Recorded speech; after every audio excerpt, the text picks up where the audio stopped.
Boa noite, igreja querida.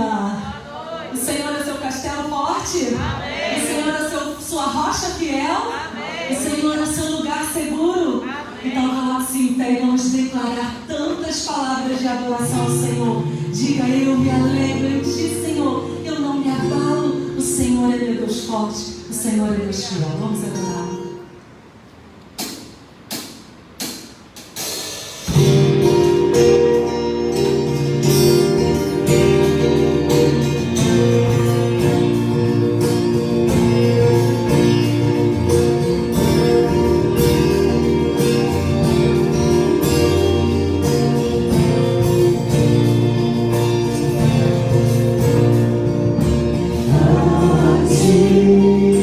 Bem-te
forte. Para o Senhor nós corremos e nos achamos seguros. Receba a honra e a glória, Senhor, do povo que está aqui, do povo que está na sua casa. Nós te honramos, nós te amamos, nós celebramos ao Senhor nessa noite. Faz-se presente em cada coração, se revele aqueles que não te conhecem. Ó Deus, haja em favor do seu povo nessa noite.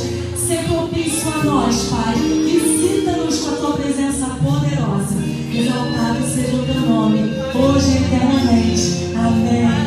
Amém. Sempre uma emoção diferente começar esse culto. Primeiro que eu sei que alguns irmãos estão na sua casa, doidos para estarem aqui, e nosso respeito e nosso amor. Eu sei que você está aí celebrando ao Senhor. E quando a gente olha o povo que veio, cada domingo é um povo diferente, eu não aguento. E aí cada adoração é de um jeito, porque o povo chega diferente. Que emoção estar aqui. A igreja do Senhor é isso, né, irmãos?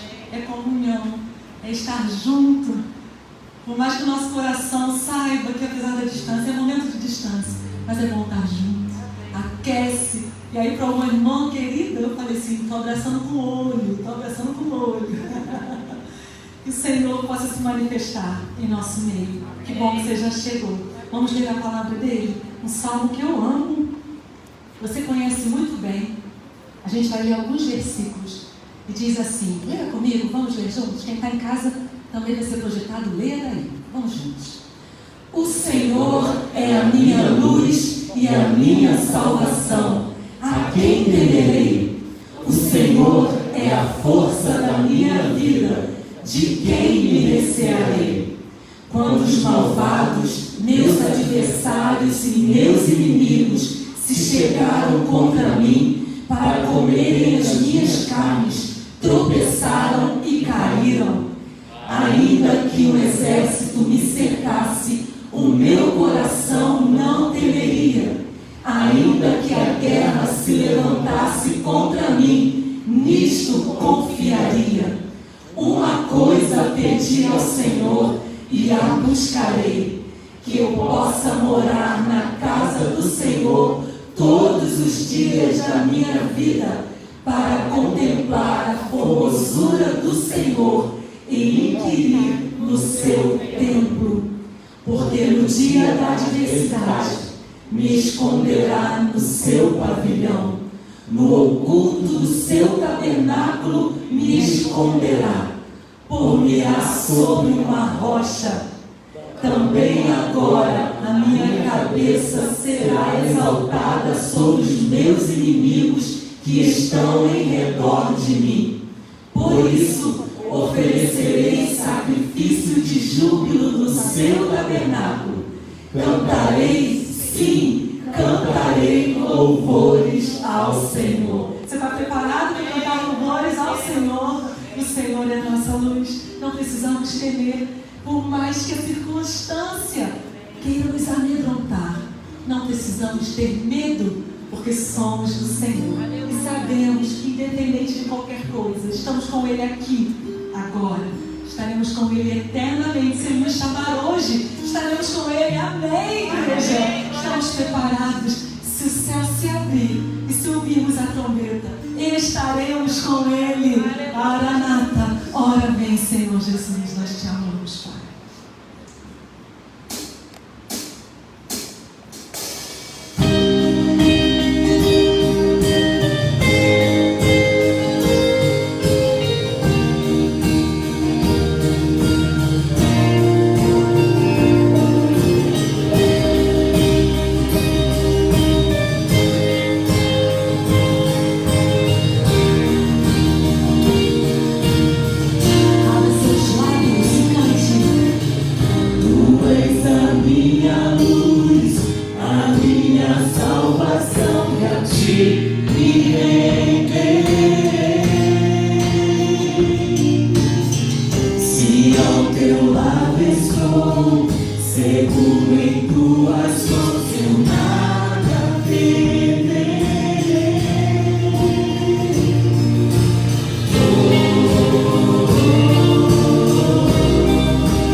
Enquanto isso, estamos aqui, passamos por dificuldades óbvias. O Senhor já nos ensinou, já nos falou isso. Então nós vamos orar. E você sabe o que você tem a colocar diante do Senhor. Você que está em casa, conosco nesse culto, escreva nos comentários seus pedidos de oração. Há intercessores estarão orando por você aí nesses comentários. É momento de entregarmos a Ele as nossas petições.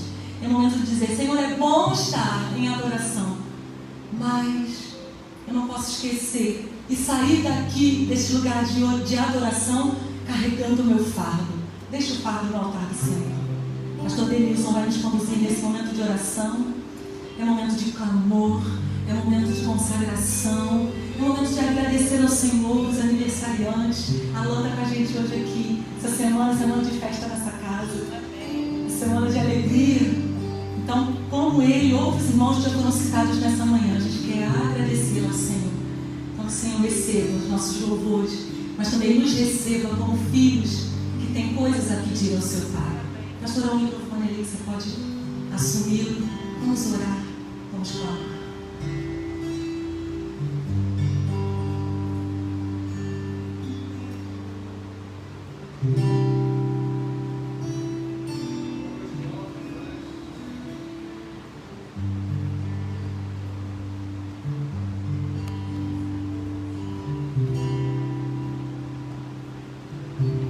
Boa noite, irmãos e irmãs, graça e paz a todos. Vamos orar ao Senhor. Senhor, muito obrigado por estarmos aqui, muito obrigado porque chegamos até aqui juntos, estamos louvando a Ti, Senhor. Nesse momento, Deus, queremos suplicar por tantos que sofrem, por aqueles que estão doentes, Senhor, para que Tu possas trazer refrigério, alívio, cura, para aqueles que estão desempregados ou que perderam recentemente seus empregos, que Tu possas abrir a porta hoje, para que eles possam ter, ó Deus, o sustento digno de suas famílias, Senhor. E nesse momento, Deus, pelo qual estamos atravessando momentos difíceis da nossa caminhada, dá a nós, Senhor, serenidade, sabedoria, discernimento, Pai, para buscar as melhores soluções, serenidade, ó Deus, para respirar, pensar, não tomar decisões precipitadas, Senhor, fazer as melhores escolhas, dar-nos sabedoria para isso, Pai. Ó Deus, consola o nosso coração que por vezes fica tão pesado, tão aflito, tão apertado, tão angustiado, ó Pai. Traz paz àquele, àquela que nesse momento está tão ansioso, tão ansiosa, Senhor. Ó Deus, tem misericórdia de nós, sabemos que tens, e é por isso que estamos aqui. É a nossa oração, em nome de Jesus. Amém, Senhor.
fonte é o teu amor, minha colheita é o teu amor, minha herança é o teu amor.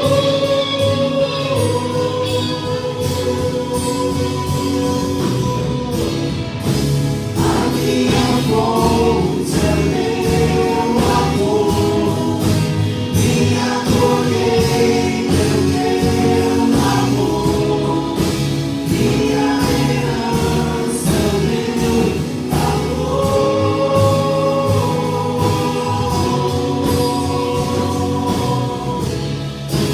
A minha fonte é o teu amor, minha colheita é o teu amor, minha herança é o teu amor.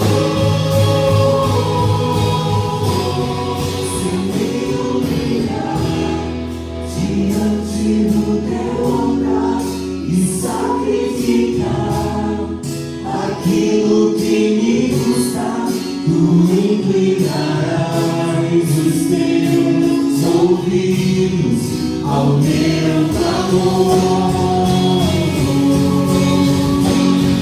Mas vale um dia no centro do teu pé, que toda a vida sem jamais te conhecer. Tu és minha fonte, minha colheita, minha herança.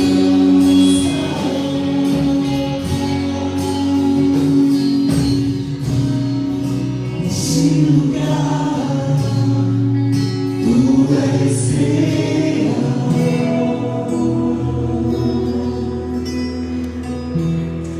Glória a Deus, aleluia. Você vai se sentar, mas você não vai desfrugar. Porque o que você está sentindo, a presença do Senhor, Ele quer continuar se manifestando através da palavra dEle aberta, lida e explanada aos nossos corações com clareza nessa noite, através da vida e instrumentalidade do pastor Denilson, já conhecido da nossa igreja, vai apresentar sua família. É a família do pastor, é a nossa família. Pastor Denilson da PIB de Bangu, e vai ministrar o nosso coração. Receba a palavra de Deus. Você que está em casa, receba a palavra do Senhor, que Ele mesmo continue a falar conosco.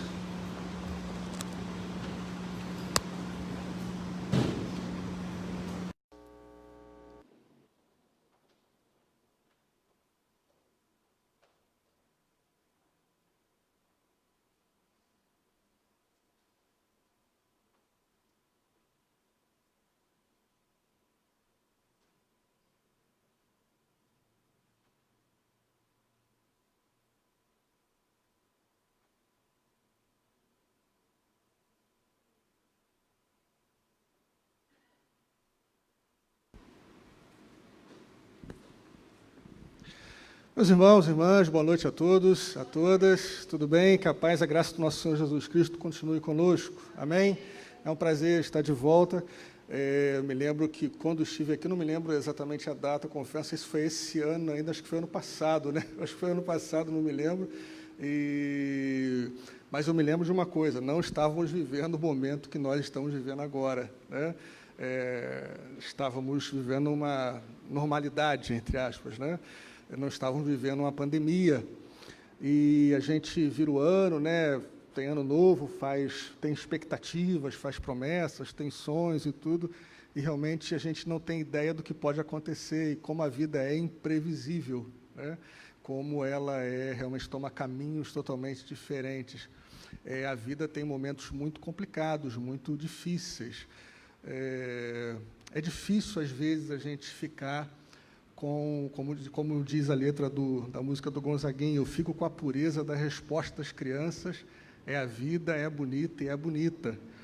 Mas, se formos bem sinceros, eu confesso, e acho que todos nós podemos confessar, que nem sempre nós conseguimos ficar apenas com a pureza da resposta das crianças, de que a vida é bonita, é bonita, é bonita. Muitas vezes a vida se torna feia, complicada, muito, muito difícil. E pensando nisso, me veio um livro, um texto ao meu coração, à minha mente, para falar com os irmãos nessa noite. Nós costumamos dizer assim, quando vivemos esses momentos complicados da vida, esses momentos difíceis, nós costumamos dizer, é a vida como ela é, a vida é assim mesmo, é desse jeito, é a vida como ela é. E aí o que eu queria propor nessa noite, aos que estão aqui, aos que estão nos ouvindo, em qualquer lugar que estejam, tentarmos colocar uma palavrinha nesse a vida como ela é, ao invés de dizermos a vida como ela é, dizermos a vida como ela não é, ou como ela pode ser debaixo da graça do Senhor, dos olhos do Senhor. Então nós dizemos, a vida é assim mesmo, a vida é difícil, temos que matar um leão por dia, porque é assim mesmo, é complicado, etc., é dura, é desse jeito, a vida como ela é. O que eu queria propor é uma outra coisa, o que eu queria propor é a vida como ela não é, ou como a vida pode ser debaixo do reino de Deus, da graça do Senhor. Pensando nisso, eu gostaria de convidar você a ler o texto de Ruth, gostaria de convidar você a abrir a sua Bíblia, ou, enfim, seu aplicativo, no livro de Ruth. O livro apresenta 4 capítulos, como nós sabemos, é um livro pequenino, claro que a ideia não é abordar capítulo por capítulo, a ideia é, dentro daquilo que me propus a falar nessa noite, trazer uma visão geral sobre o livro, e começamos com o capítulo 1, Ruth, capítulo 1. Obrigado, meu irmão. Muito obrigado. Ruth, capítulo 1.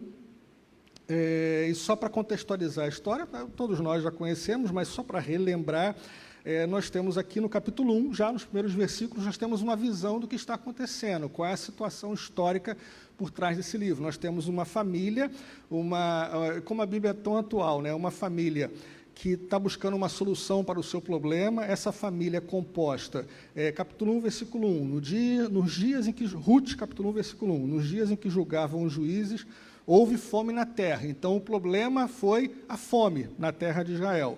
E um homem de Belém de Judá saiu habitar na terra de Moabe com sua mulher e seus 2 filhos. Versículo 2 do capítulo 1. Esse homem se chamava Elimeleque e sua mulher Noemi. Os filhos se chamavam Malom e Quilion, efrateus de Belém de Judá, vieram à terra de Moabe e ficaram ali. Versículo 3. Morreu Elimeleque, marido de Noemi, e ficou ela com seus 2 filhos. Versículo 4. Os quais casaram com mulheres moabitas, era o nome de uma Orfa e o nome da outra Ruth, e ficaram ali quase 10 anos. Morreram também ambos. A vida começa a se complicar. Ela já perdeu o marido e agora ela perde os filhos. Versículo 5.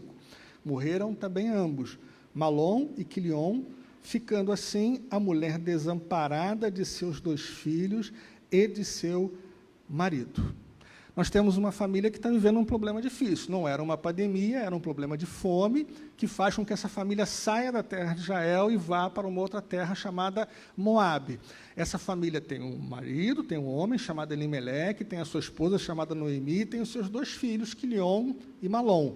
Eles vão para essa terra de Moabe, chegando lá, depois de um tempo, ela fica viúva, e, para piorar, depois de um tempo, ela fica sem os seus 2 filhos. E aí, a história vai se desenrolando, e aí chega no capítulo 1, ela volta, ainda no capítulo 1, ela volta para a terra dela. Chega um momento que ela decide voltar.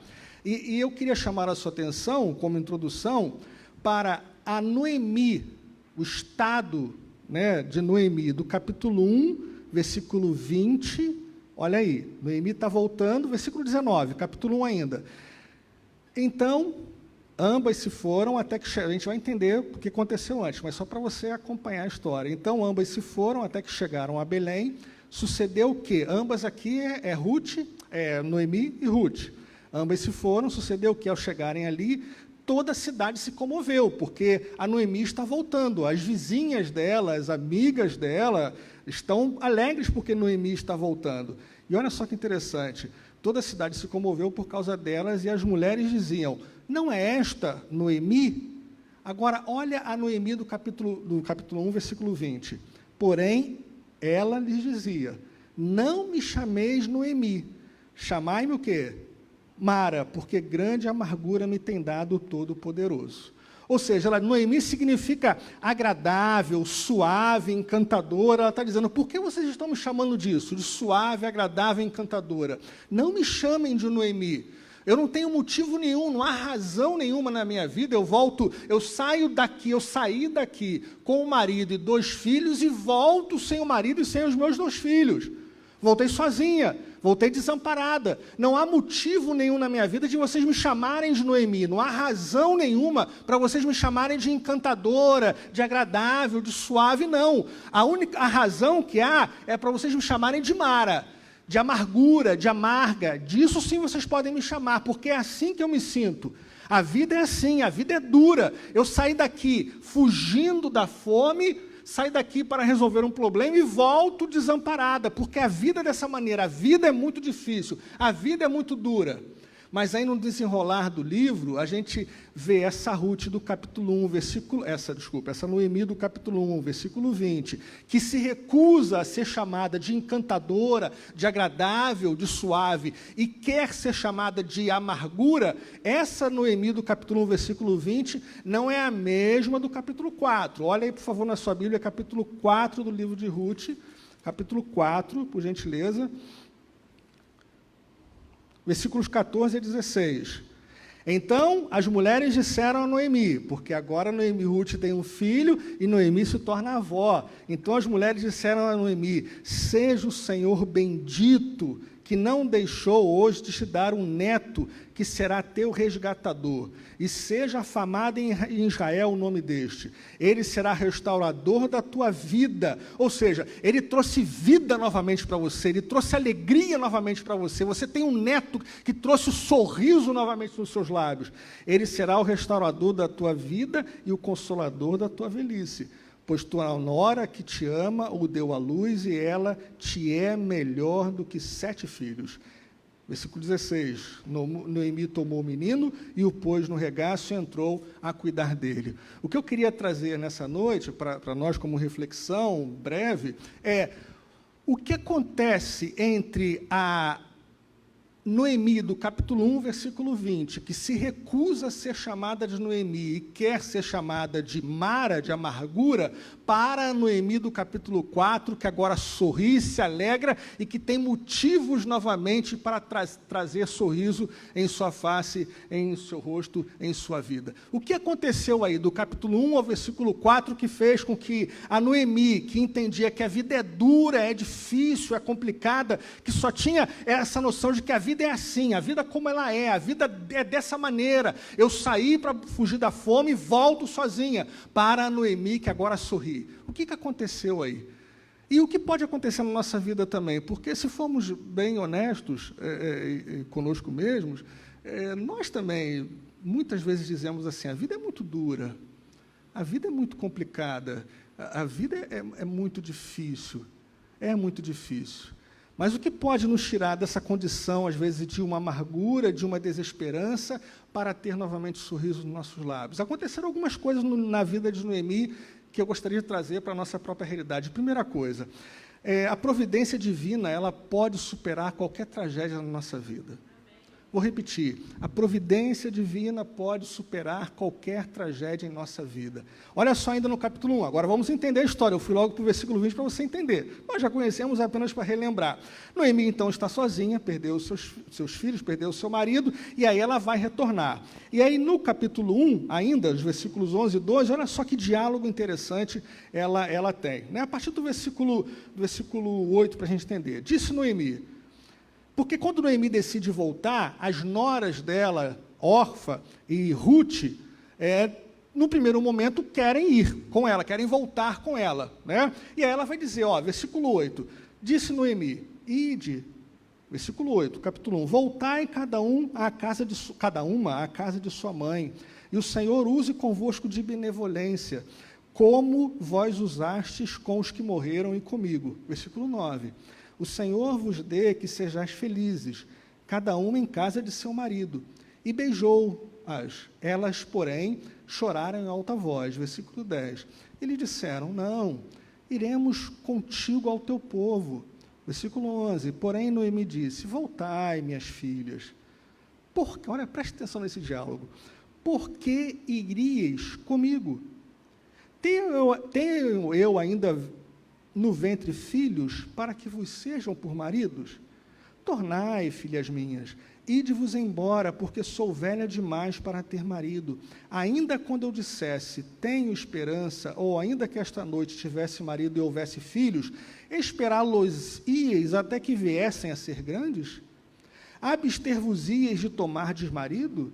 Não, filhas minhas, porque por vossa causa a mim me amarga ter o Senhor descarregado contra mim a sua mão. O que está acontecendo? Qual o diálogo de Noemi? O que ela tem na mente? Ela tem na mente aquilo que a gente tem. Ela é prática. Qual a ideia dela? É o seguinte, vocês querem vir comigo, mas vem cá, vamos falar abertamente? Vamos falar assim como a vida é? Vamos falar de maneira muito clara, muito prática? É o seguinte, eu não tenho mais nada a oferecer para vocês. Eu não tenho nada a oferecer para vocês. Os meus filhos morreram. E eu já sou idosa, já sou velha. Ainda que eu tivesse condições de ter outros filhos, vocês vão esperar os meus filhos crescerem para se casarem com eles? De maneira nenhuma. O que ela está dizendo é, vocês ainda são jovens. Aproveitem a vida de vocês, sigam a vida de vocês, vivam a vida de vocês, porque esse problema aqui, de ter perdido o marido e os meus filhos, é um problema meu. Então, cada um segue a sua vida, eu vou seguir a minha, vocês sigam a sua, porque vocês ainda têm toda uma vida para viver, eu não. É isso que ela está dizendo, o problema é meu, a dor é minha, eu tenho que resolver isso. Mas aí vem uma mudança nesse cenário, porque Orfa acaba desistindo. E Orfa é interessante porque Orfa significa nuca, pescoço, o que pode dar uma ideia de que o nome dela significa aquela que vira as costas. Mas Ruth não. Ruth insiste e vai com Noemi. O que Ruth está dizendo é, Noemi, eu sei, você está sendo muito realista, você está sendo muito prática, você está dizendo aquilo que todo mundo diz, você está tratando a vida como ela é. Olha, eu não tenho mais nada a oferecer para vocês, mas eu não vou trabalhar nessa lógica, Noemi. Não é assim que funciona. Daqui para frente, o seu problema passou a ser meu. O que eu quero dizer, meus irmãos, que a providência divina pode nos ajudar a superar qualquer tragédia. A providência divina, é legal, Denilson, bonito, Deus vai vir com seus anjos batendo asas. Não é disso que eu estou falando. Quando eu estou falando de providência divina, é de Deus nos usar como providência divina, como providência dele. É de nós sermos a resposta às orações de muitos. Nós sermos, é disso que eu estou falando.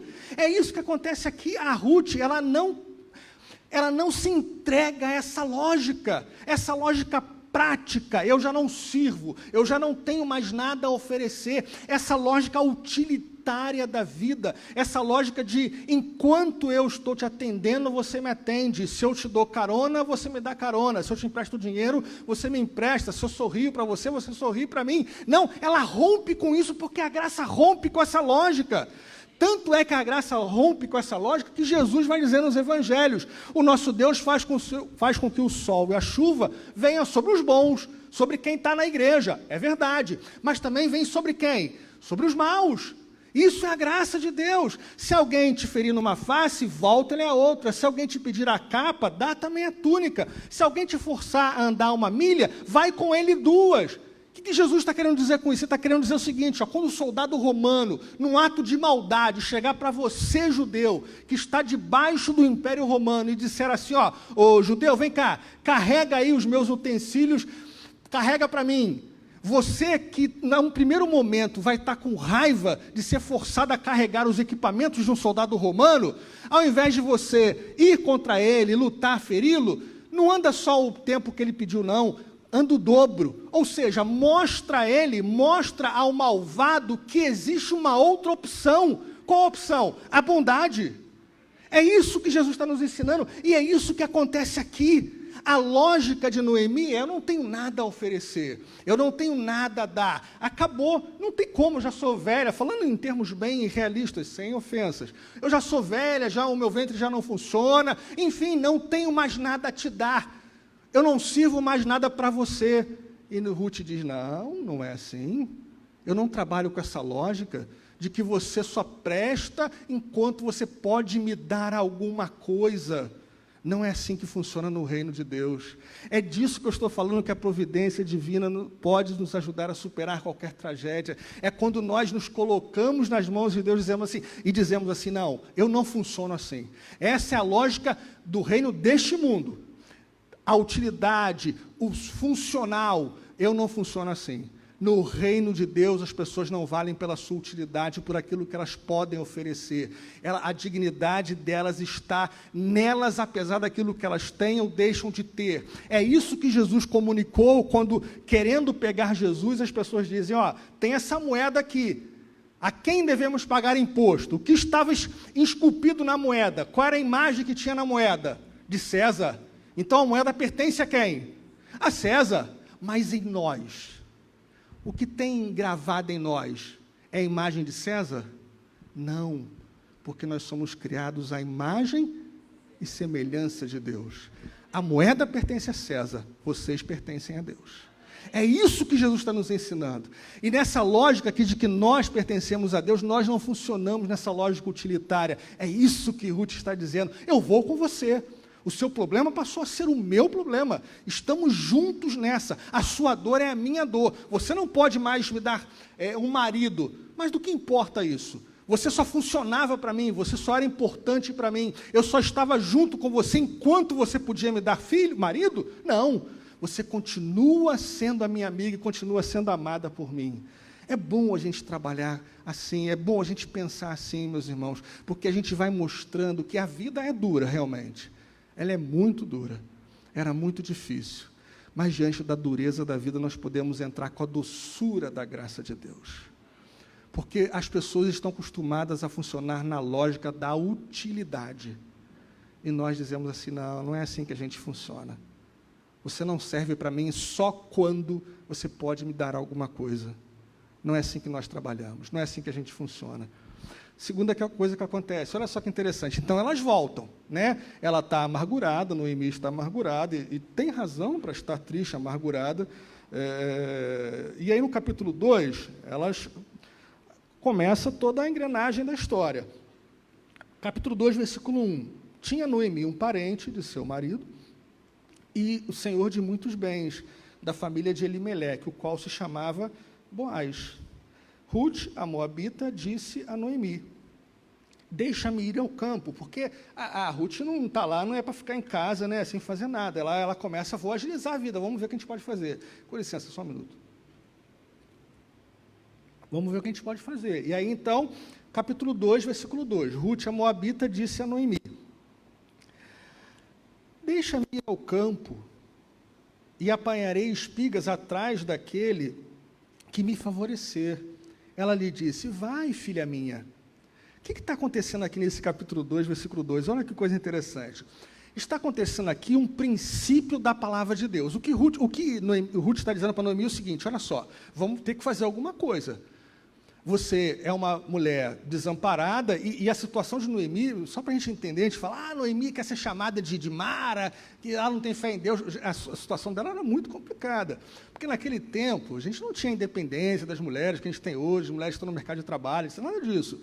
Naquele tempo, a mulher ela podia contar com o sustento do seu marido. Se o marido morria, ela ficava viúva, ela podia contar com o sustento de quem? Dos filhos. Né? E aí ela não tem nem marido nem filhos, então a situação dela é muito complicada, tanto é assim que Tiago vai dizer, né? A religião pura e imaculada para com Deus, o pai é o quê? Visitar os órfãos e as viúvas, né? Cuidar dessas pessoas desamparadas. Então a viúva na Bíblia, no Antigo Testamento principalmente, trazia essa imagem do desamparo, e a situação dela é muito complicada. Aí a Ruth pensa, bem, vamos fazer o seguinte, eu vou no campo, vou lá, está na hora da colheita, está na época da colheita, do trigo e da cevada, então eu vou atrás daqueles que vão colher, para pegar, quando eles estiverem colhendo, vai cair alguns grãos, e aí eu vou pegar esses grãos. E aqui é interessante isso, a Ruth está se valendo de um princípio da palavra de Deus, um princípio do costume de Israel. Por exemplo, abra sua Bíblia lá, rapidinho, Deuteronômio capítulo 24, versículo 19, olha só o que diz, Deuteronômio 24, 19. Quando no teu campo cegares a messe, e nele esqueceres isso aqui é muito legal, gente, olha só como é que a graça de Deus está presente também no Antigo Testamento. Quando no teu campo cegares a messe, e nele, Deuteronômio 24, 19, e nele esqueceres um feixe de espigas, não voltarás a tomá-lo. Ou seja, você está lá colhendo, né? Está lá colhendo. E aí o cesto está muito cheio, aí caiu, algumas espigas caíram. Qual é a tendência natural nossa? Fazer o quê? Voltar para pegar, é meu. Mas olha só o que está escrito aqui em Deuteronômio 24, 19. Vou ler até nessa versão aqui. Quando no teu campo colheres a tua colheita e esqueceres o molho no campo, não tornarás a tomá-lo. Por quê? Olha só que legal. Para quem? Para o estrangeiro. E Ruth é o que mesmo, hein? Estrangeira. Para o estrangeiro. Para quem mais? Para o órfão. E a viúva será para que o Senhor, teu Deus, te abençoe. Agora, Levítico 19, 9. Vamos lá, Levítico capítulo 19, versículo 9, por gentileza. Eu vou esperar ali para ler nessa versão que está ali, que é interessante. Levítico capítulo 19, versículo 9.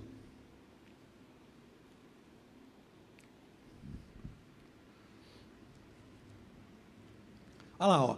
Quando também fizerdes a colheita da vossa terra, isso aqui, olha só que legal, o canto do teu campo não cegarás totalmente, nem as espigas caídas colherás da tua cega. O versículo 10, por favor, continue, por gentileza. Semelhantemente, não rebiscarás a tua vinha, nem colherás os bagos que é da tua vinha, deixá-lo-ás a quem?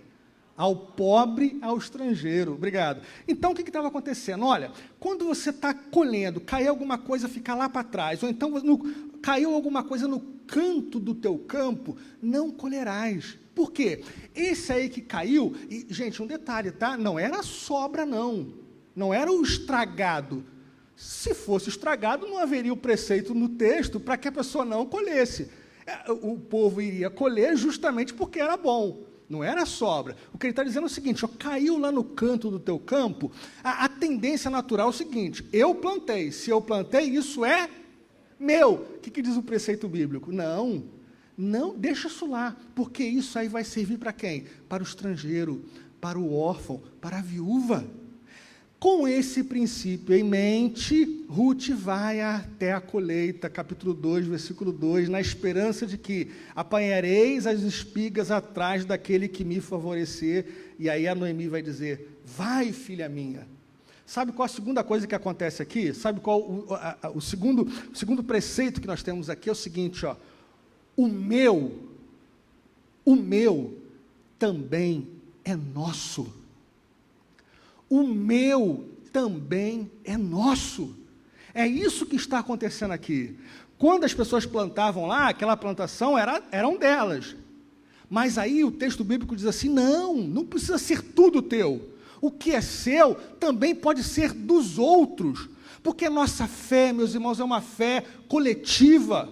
Nós somos a família de Deus, Deus nos vê como a sua humanidade, a família de Deus, a nossa fé é coletiva, a salvação em Cristo é individual, mas a nossa fé é coletiva. É por isso que quando Jesus nos ensina a orar, ele vai dizer, Pai nosso. Por isso quando ele nos ensina a orar, ele vai dizer, Pão nosso. E todas as vezes que nós oramos Pão nosso, nós estamos dizendo que seremos a padaria de Deus.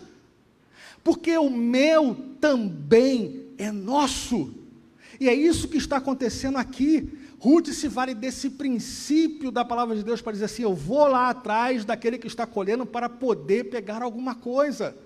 E é quando nós agimos assim, meus irmãos, entendendo que o meu também é nosso, nós nos colocamos como resposta de Deus, a ajuda de pessoas que estão sofrendo, para mostrar para elas o seguinte, a vida realmente é dura, a vida é desse jeito, mas ela não precisa ser.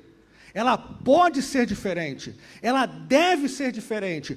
Esses são os valores do reino deste mundo, onde a farinha é pouco, o meu pirão primeiro. É melhor chorar a mãe dele do que a minha. Esses são os valores desse mundo, onde a farinha é pouca, o meu pirão primeiro. Mas no reino de Deus é onde a farinha é pouca, nós vamos dividir esse pouco. É esse princípio que Paulo vai dizer em 2 Coríntios capítulo 8, versículo 15, retomando um texto que está em Êxodo capítulo 16, versículo 18. Aquele que colheu muito, de nada sobrou, e aquele que colheu pouco, de nada teve falta. É assim que funciona a lógica do reino de Deus. Na lógica do reino de Deus, se temos o pouco, nós vamos dividir o pouco. Se tem poucos peixes, nós vamos multiplicar esses peixes para que todos possam se saciar, para que todos possam comer. E é claro que eu não estou falando apenas de comida, estou dando um exemplo. O que eu quero dizer, o princípio que eu estou tentando dizer é o seguinte: olha, gente, a vida é difícil. A vida é dura, ela machuca, ela fere, ela traz choro, mas ela pode ser melhor. Ela pode ser melhor comigo, com você, com os súditos do reino de Deus que dizem assim: o meu não precisa ser só meu, o meu também é nosso. E para encerrar, tem uma coisa aqui muito interessante, que acontece aqui também, a prevalência da graça de Deus sobre o reino desse mundo. Olha só, ainda no capítulo 2, você vai ver aí que vai desenrolar, a Ruth, ela vai pegar as espigas, né? E aí ela encontra o favor, a benevolência de um homem chamado Boaz. Ruth, capítulo 2, versículo 4. Eis que Boaz veio de Belém e disse aos segadores: o Senhor seja convosco. Responderam eles: o Senhor te abençoe. Versículo 5 do capítulo 2. Depois perguntou Boaz ao servo encarregado dos segadores: de quem é esta moça? Respondeu-lhe o servo: esta é a moça moabita que veio com Noemi da terra de Moabe. Olha só, olha isso aqui. Versículo 7. Disse-me ela: deixe-me rebuscar espigas e ajuntá-las com as gavelas após os segadores, ou com as empregadas. Assim ela veio, depois pela manhã, versículo 7 ainda, até agora, desde pela manhã até agora está aqui, menos um pouco que esteve na choça. Então, versículo 8, então disse Boaz a Ruth: ouves, filha minha, não vais colher em outro campo, nem tampouco passes daqui, porém aqui ficarás com as minhas moças. Versículo 9, os teus olhos estarão atentos no campo que cegarem, e irás após elas. Não dei ordem aos moços que não te molestem? Tendo tu sede, vai aos vasos e bebe o que os moços tirarem. Versículo 10. Então, ela, olha só uma pausa aqui, olha para mim. Ela está encantada com o que aquilo está acontecendo, porque ela está se valendo apenas de um princípio que está lá na Bíblia, no texto, que é o quê? O princípio do costume do povo. Eu vou pegar as espigas que caírem.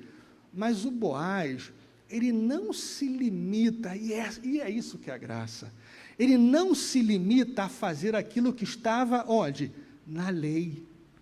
Ele não se limita a fazer o que estava na lei, ele vai além.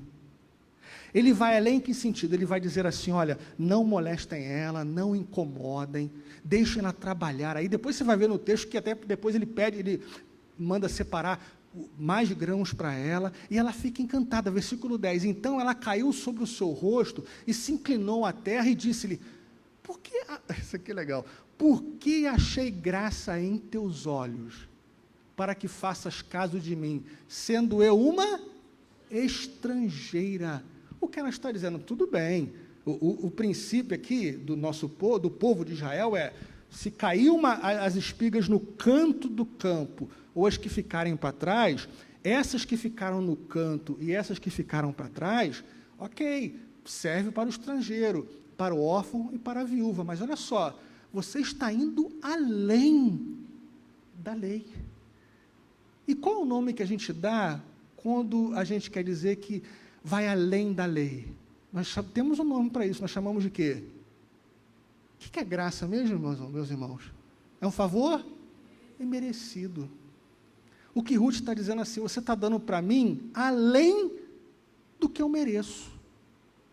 Você está indo além. É isso que ela vai dizer. Ela fica estupefata, perplexa, se inclina e diz assim: por que você está fazendo caso de mim, que sou uma mulher? O quê? Eu não sou nem do seu povo. Eu sou uma estrangeira, e olha só o que você está fazendo para mim, comigo. Por quê? Porque a lei limita, a lei tem um teto, a graça vai além. É assim, e nós somos chamados a viver, não sob a lei, mas sob a graça. É interessante que a gente gosta de dizer isso para falar de salvação, né, que vai para o céu, mas a gente se esquece que viver debaixo da graça, não é apenas ir para o céu, é viver toda a nossa vida aqui na terra, debaixo dessa graça. Então, é a prevalência da graça, ele faz além do que ela merecia, ele vai além. Meus irmãos, é tão bom quando a gente vai além, e eu vou dizer mais, hein? A nossa vida não se sustenta se nós vivermos debaixo da lei. se nós não formos além. Nenhum relacionamento conjugal se sustenta se a gente for viver debaixo da lei, se a gente não tiver os olhos da graça. Nenhum relacionamento nosso de amizade se sustenta se nós vivermos debaixo da lei. Sabe por quê? Vou dar um exemplo. Você me conhece, tá, poxa, Denilson é legal, tal, legal, vamos sair um dia para acampar. Aí lá você começa a me conhecer melhor. Aí você me tem aquela, poxa, Denilson é legal, é sorridente e tal, mas aí nós vamos acampar juntos. Aí você gosta de acordar tarde, eu gosto de acordar cedo. Aí eu acordei cedo e comecei a fazer barulho, e aí você ficou incomodado. Aí a gente volta ao campo, não suporto mais aquele cara. Por quê? Porque você viu aquilo ali, começou a me conhecer melhor, você começou a ver que eu gosto de giló, e gosto mesmo. Você começou a ver que eu gosto de música clássica, e gosto mesmo. Então, enfim, se você não tiver um olhar gracioso para com a minha vida, você nunca mais vai falar comigo. Sabe por quê? Porque a graça vai além, meus irmãos. A lei diz assim, pau é pau, pedra é pedra. A graça diz assim, tudo bem, mas não tem como a gente educar os nossos filhos sem a graça. Não tem como os nossos filhos olharem para a gente com amor sem a graça. Não tem como a gente aliviar a dor ou trazer uma vida mais suave e amena para as pessoas, se nós não vivermos debaixo da graça. Porque a graça diz assim, olha, tudo bem, o limite é aqui, mas vamos andar mais um pouquinho? Vamos além? É isso que está acontecendo aqui. Boaz não tinha obrigação de fazer o que ele fez com Ruth, mas ele fez. É a graça prevalecendo. Sabe o que acontece? Você vai ler a história, vai desenrolar a história, e aí o Boaz e a Ruth se casam, né, e têm um filho. Olha só que legal. Aí você entende a Noemi do capítulo 4, né? A Noemi do capítulo 1, versículo 20, não quer ser chamada de Noemi, não quer ser chamada de agradável, de encantadora. A Noemi do capítulo 4 é aquela avó, imagina uma avó com o seu netinho lá, sorridente, feliz, que teve uma vida revigorada. Aí você entende o que aconteceu. O que aconteceu? Aconteceu a providência divina, em primeiro lugar. Ruth foi usada por Deus para abençoar a vida de Noemi. Aconteceu o quê? Aconteceu o conceito de que Ruth entendeu, Boaz entendeu, de que o meu também é nosso. E o que mais aconteceu em terceiro lugar? Aconteceu a prevalência da graça divina. Eu vou dar a você além do que você merece. E aí, sabe o que acontece? Boaz e Ruth se casam e eles têm um filho chamado Obed. E sabe o que é interessante? Obed é o pai de Jessé, que é o pai de quem? De Davi, que faz parte da linha genealógica de quem mesmo, hein? De Jesus. Se você ler lá Mateus capítulo 1, é claro que a gente não gosta de ler genealogia, vamos ser sinceros, né? Mas na genealogia de Mateus capítulo 1, sabe qual o nome que aparece lá na genealogia? Também aparece Boaz, aparece Obed, aparece Davi, aparece Abraão, mas sabe qual o nome também que aparece lá? Sabe? Ruth aparece na genealogia de Jesus. E Ruth era o que mesmo, meus irmãos, irmãs? Estrangeira. Como é que pode? Pode. É a graça de Deus.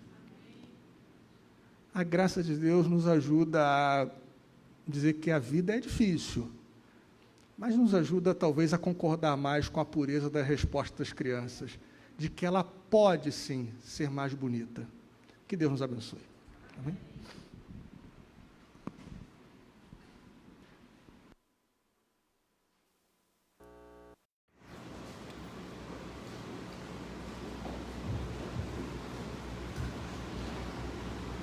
Depois dessa explanação poderosa sobre a graça de Deus, eu quero te convidar a cantar essa graça. Você vai para a sua semana certo de que você foi alcançado pela graça de Deus, amém? E se você não tem essa certeza, é tempo de você parar. Se você está aí nos acompanhando, você pode nos perguntar. O pastor Denilson está aqui, temos o pastor Hamilton com a gente também. Você pode, tem dúvidas sobre a graça, pergunte a alguém, mas não comece a sua segunda-feira sem ter certeza do que é a graça de Deus sobre a sua vida. Vimos de forma tão esplêndida a graça lá no Velho Testamento. Deus é maravilhoso. Que você possa se apropriar dessa verdade e viver a vida como ela pode ser. Vamos cantar Maravilhosa Graça? Vamos ficar em pé, queridos?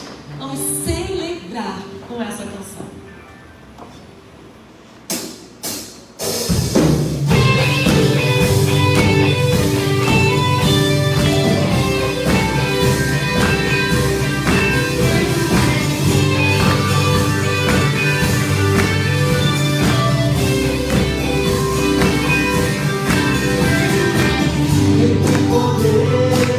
Sobre o pecado, o seu amor é poderoso.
iluminação de Deus, Espírito Santo.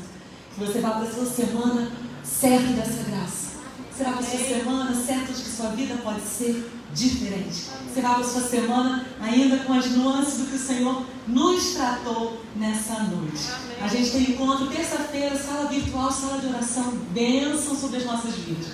Quarta-feira no Facebook, aí a gente aqui sozinho, né? Quarta-feira, tristeza. Mas você se liga aí no Facebook, 20 horas quarta-feira, nossa live abençoada. Pastor Denilson, ministra a bênção sobre nós e depois da bênção a gente canta a nossa última canção, que é a nossa canção da quarentena, que é a nossa canção desse período, porque Ele vive. Podemos crer no amanhã, a gente só vai parar de cantar essa canção quando isso tudo passar. Amém. Então vamos falar a bênção do Senhor, receba você. A bênção do Senhor, Senhor, com o teu amor, que é tão lindo, que é encantador, que a tua graça que nos restaura, que nos reconstrói, que nos consola, que nos levanta, que nos dá um novo amanhecer, que nos traz esperança, e que a comunhão e a consolação do teu Santo Espírito, Senhor, permaneçam sobre nós e sobre todo o teu povo na face da terra, espalhados para a honra e glória do teu nome. Amém? Que você, meu irmão, minha irmã, tenha uma semana de muita paz. Que o Senhor conceda a você discernimento, sabedoria, serenidade. Que você vá em paz, que você tenha paz. Paz com Deus, paz com os seus semelhantes, paz consigo mesmo. Deus nos abençoe.